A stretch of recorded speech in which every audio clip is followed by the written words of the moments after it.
ನಾನು ಇವತ್ತಿನ ದಿವಸ ನಿಮಗೆ ಸ್ಟಾರ್ ಫ್ರೂಟು ಇದರದ್ದು ಒಂದು ಕಟ್ಟಾಮೀಟ ಯಾವ ಥರ ಗೊಜ್ಜು ಮಾಡೋದು ಅಂತ ಹೇಳ್ಕೊಡ್ತೀನಿ. ಗೊಜ್ಜಿಗೆ ಬೇಕಾಗಿರೋಂಥ ಸಾಮಗ್ರಿಗಳು ಅರ್ಧ KGಗಿಂತ ಒಂದು ಸ್ವಲ್ಪ ಕಮ್ಮಿ ಇರ್ಬೋದು, ಒಂದು ಹಣ್ಣು ಅಷ್ಟು ಸ್ಟಾರ್ ಫ್ರೂಟು. ನೋಡಿ, ಈ ಸ್ಪೂನ್ ಅಳ್ತಾ ಇದು ಟೇಬಲ್ ಸ್ಪೂನ್ ಅಳ್ತಲ್ಲಿ 1.5 ಚಮಚ ಧನಿಯಾ ತೊಗೊಂಡಿದ್ದೀನಿ. ಹಾಗೆ 2 ಚಮಚ ಕರಿ ಎಳ್ಳು, ನಿಮ್ಮ ಹತ್ರ ಬಿಳಿ ಎಳ್ಳಿದ್ರೂ ನಡೆಯುತ್ತೆ. ಹಾಗೆ 1.5 ಚಮಚ, 1ರಿಂದ 2 ಚಮಚ ಕೊಬ್ಬರಿ ತುರಿದಿರೋಂಥದ್ದು, ಬೆಲ್ಲ 2 ಚಮಚ. ಇದು ಬೆಲ್ಲ ಏನಂದರೆ ನಾವು ಸ್ಟಾರ್ ಫ್ರೂಟು ಹುಳಿ ಇದ್ದರೆ ಸ್ವಲ್ಪ ಬೆಲ್ಲದ ಪ್ರಮಾಣ ಜಾಸ್ತಿ ಹಾಕ್ಕೋಬೇಕಾಗತ್ತೆ, ಸಿಹಿ ಇದ್ದರೆ ಸ್ವಲ್ಪ ಕಮ್ಮಿ ಮಾಡ್ಕೊಳ್ಳಿ ಬೆಲ್ಲದ ಪ್ರಮಾಣ. ಹಾಗೆ ಒಂದು ಸಣ್ಣ ಮೆಣಸಿನ್ಕಾಯಿ 7ರಿಂದ 8 ಬ್ಯಾಡಗಿ ಮೆಣಸಿನ್ಕಾಯಿ ಕಲ್ಲರ್ಗೆ 6 ತೊಗೊಂಡಿದ್ದೀನಿ. ಮೆಂತ್ಯ ಒಂದು 7-8 ಕಾಳು ಮೆಂತ್ಯ, ಮತ್ತು ಸಾಸಿವೆ ಒಂದು 1/4 ಟೀ ಸ್ಪೂನ್ ತೊಗೊಳ್ಳೋಣ, 1/4 ಟೀ ಸ್ಪೂನು. ಈ ಇದರಲ್ಲಿ ಅರಿಶಿನ, ಉಪ್ಪು, ಒಗ್ಗರಣೆಗೆ ಹಿಂಗು.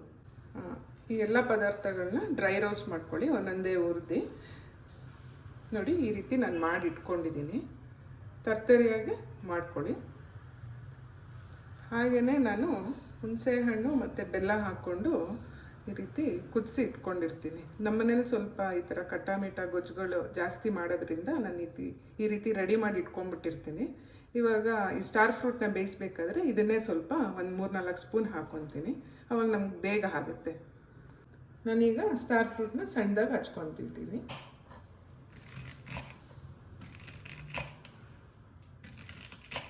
ಇದು ಬೀಜ ಇರುತ್ತೆ, ಅದೇನು ಹಾಕ್ಕೊಬೋದು, ಎಳೆದಾಗಿರುತ್ತೆ.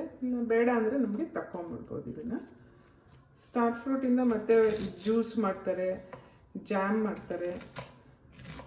ನಾನಿವತ್ತು ಗೊಜ್ಜು ಮಾಡ್ತಾಯಿದ್ದೀನಿ. ಸ್ಟಾರ್ ಫ್ರೂಟ್ ನಾವು ತೊಗೊಬೇಕಾದ್ರೆ ಸ್ವಲ್ಪ ಈ ಥರ ಹಣ್ಣಾಗಿರೋದು ತೊಗೊಳ್ಳೋಣ. ಕಾಯಾಗಿರೋದು ತೊಗೊಂಡ್ರೂ ಅದು ಗ್ರೀನ್ ಕಲರ್ ಇರುತ್ತಲ್ಲ, ಒಂದು 2-3 ದಿವಸ ಮನೇಲಿ ಹಂಗೆ ಇಟ್ಟರೆ ಈ ಥರ ಕಲರ್ ಬರುತ್ತೆ. ಆಮೇಲೆ ಉಪಯೋಗಿಸ್ಕೊಂಡ್ರೆ ಅದು ಸ್ವಲ್ಪ ಸ್ವೀಟ್ನೆಸ್ ಇರುತ್ತೆ. ಇವಾಗ ಈ ಕಟ್ ಮಾಡಿಟ್ಟಿರೋಂಥ ಸ್ಟಾರ್ ಫ್ರೂಟ್ನ ಸಣ್ಣದಾಗೆ ಇದನ್ನು ಒಂದು ಪಾತ್ರೆಗೆ ಹುಣಸೆಹಣ್ಣು ಬೆಲ್ಲ ಹಾಕ್ಕೊಂಡು ಸ್ವಲ್ಪ ಲೈಟಾಗೆ ಬೇಯಿಸ್ಕೊತಾ ಇದ್ದೀನಿ. ನೋಡಿ, ನಾನೆಲ್ಲ ಈ ಥರ ಸಣ್ಣದಾಗೆ ಹೆಚ್ಚಿಟ್ಕೊಂಡಿದ್ದೀನಿ. ಅದೇ ಥರ ಸ್ವಲ್ಪ ಹಂಗೆ ದೊಡ್ಡದಾಗಿ ಹಚ್ಚಿದ್ದೀನಿ. ಸ್ಟಾರ್ ಶೇಪ್ ಇರೋದ್ರಿಂದ ಮಕ್ಳಿಗೆ ಇಷ್ಟ ಆಗ್ಬೋದು. ಈ ಥರನೂ ಕುಕ್ ಮಾಡಿ ನೀವು ಮಕ್ಳಿಗೆ ಕೊಟ್ಟರೆ ಅವ್ರು ಇಷ್ಟಪಟ್ಟು ತಿಂತಾರೆ. ಇವಾಗ ಸ್ಟಾರ್ ಫ್ರೂಟ್ ಹೆಚ್ಚಿಟ್ಕೊಂಡಿದ್ದೀನಲ್ಲ, ಅದಕ್ಕೆ ಸ್ವಲ್ಪ ಹುಣಸೆ ಮತ್ತು ಬೆಲ್ಲ ಕುದಿಸಿಟ್ಕೊಂಡಿದ್ದೀನಲ್ಲ, ಆ ರಸ ಒಂದು 4 ಸ್ಪೂನ್ ಹಾಕ್ತಾಯಿದ್ದೀನಿ.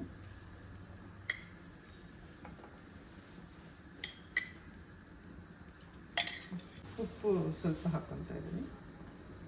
ಆಮೇಲೆ ಮತ್ತೆ ಹಾಕ್ಕೊಳ್ಳೋಣ ನೋಡ್ಬಿಟ್ಟು ಟೇಸ್ಟು. ಇವಾಗ ಸ್ವಲ್ಪ ಕುದಿಯೋಕ್ಕೆ ಉಪ್ಪು ಹಾಕ್ಕೊಂಡ್ರೆ ಟೇಸ್ಟ್ ಚೆನ್ನಾಗಿರುತ್ತೆ. ಅರಿಶಿನ ಪುಡಿ ಸ್ವಲ್ಪ ನೀರು ಹಾಕ್ಕೊಂತ, ಅದೇ ನೀರು ಬಿಟ್ಕೊಡುತ್ತೆ. ಇದೊಂದು ಸ್ವಲ್ಪ ಇದೊಂದು 5 ನಿಮಿಷ ಕುದಿಯೋಕ್ಕೆ ಬಿಟ್ಬಿಡೋಣ.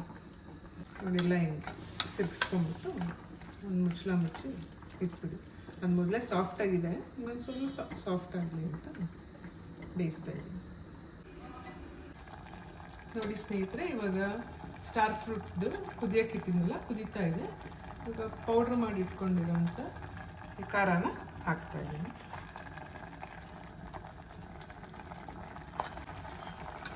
ಹಾಕ್ಬಿಟ್ಟು ಈ ಥರ ತಿರುಗಿಸೋಣ. ಒಂದು 10 ನಿಮಿಷ ಲೋ ಫ್ಲೇಮಲ್ಲಿ ಖಾರ ಬೇಯೋಕ್ಕೆ ಇಡೋಣ. ಮುಚ್ಚಿಬಿಟ್ಟು ಇಡ್ತೀನಿ. ಈಗ ನೋಡಿ, ಇವಾಗ ಸ್ಟಾರ್ ಫ್ರೂಟ್ ಗೊಜ್ಜು ಮಾಡಿದ್ನಲ್ಲ, ಅದಕ್ಕೆ ಸ್ವಲ್ಪ ಒಗ್ಗರಣೆ ಹಾಕ್ಕೊಳ್ಳೋಣ.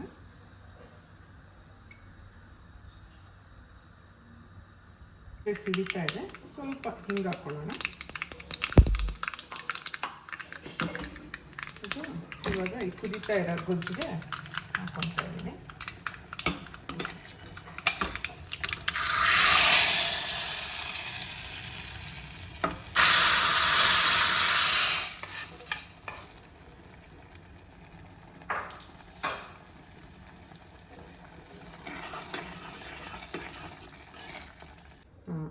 ಇವಾಗ ಈ ಸ್ಟಾರ್ ಫ್ರೂಟ್ ಕಟ್ಟಾಮೀಟ ಗೊಜ್ಜು ರೆಡಿಯಾಗಿದೆ. ಸರ್ವ್ ಮಾಡ್ಕೊಳ್ಳೋಣ ಬೌಲ್ಗೆ.